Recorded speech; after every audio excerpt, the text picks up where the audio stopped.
We talked about the years and years that go into studying dance and science. And in these years, we are really learning the different elements of both science and dance. In dance, we study different steps, we study rhythm or talam, we look at emotions, our gestures, and the piece that our students are going to perform next, I wonder if we can look and think a little bit about the gestures that we are using. Bharatanatyam students are familiar with a book called the Abhinaya Darpana, which is literally translated or described as a mirror of gestures. And one of the things that always, to this date, after decades of studying Bharatanatyam, really stands out to me is how relevant Bharatanatyam is even in today's time. One might wonder, this 2000-year-old art form, right? What more is there to do? And hasn't everything that could be done, could be created, hasn't that already been done? But we also know that that's not the case, and I think that's another point of commonality between the arts and the sciences, where there's always more to study, there's always more to explore. Coming back to gestures, as you know, students of Bharatanatyam, we use our hands to tell stories, and these stories or these gestures are called Hastas, or Mudras in our tradition, and we can think of them as symbols.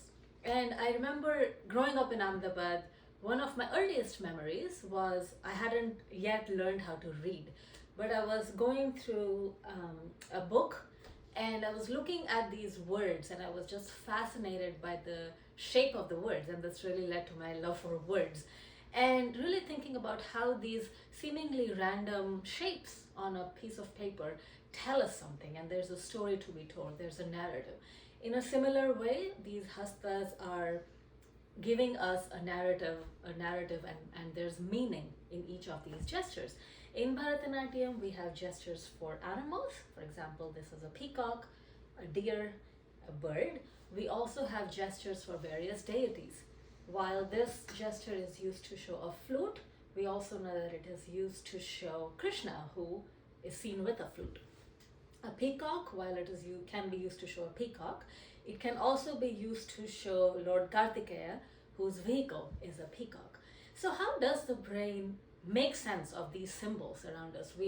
While in dance, we have a very systematic way of thinking about the symbols, still there are symbols all around us at all times. One might think of the giant M of McDonald's, and how when we see that symbol, that icon, we know that there's a McDonald's near us. So how does the brain know what these things are, and how does the brain know how to make sense of these symbols?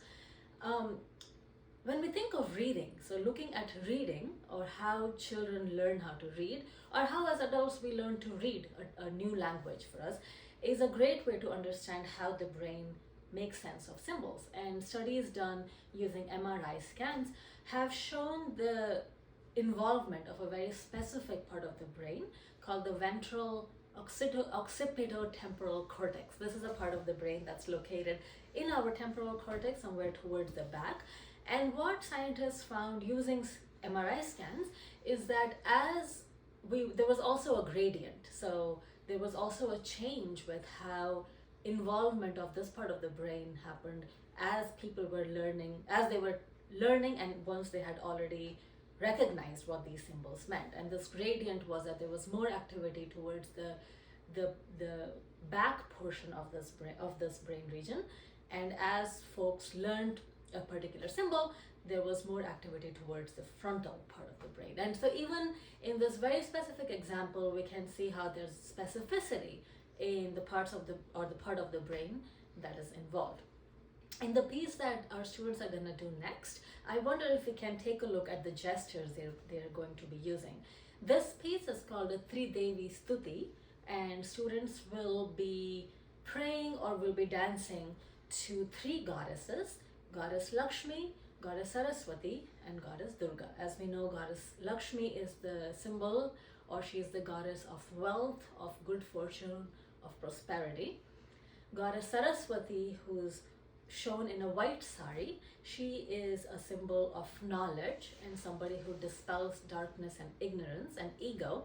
And Goddess Durga is symbolizing courage and feminine strength. This piece has also been sung by Sri Jayan Nair.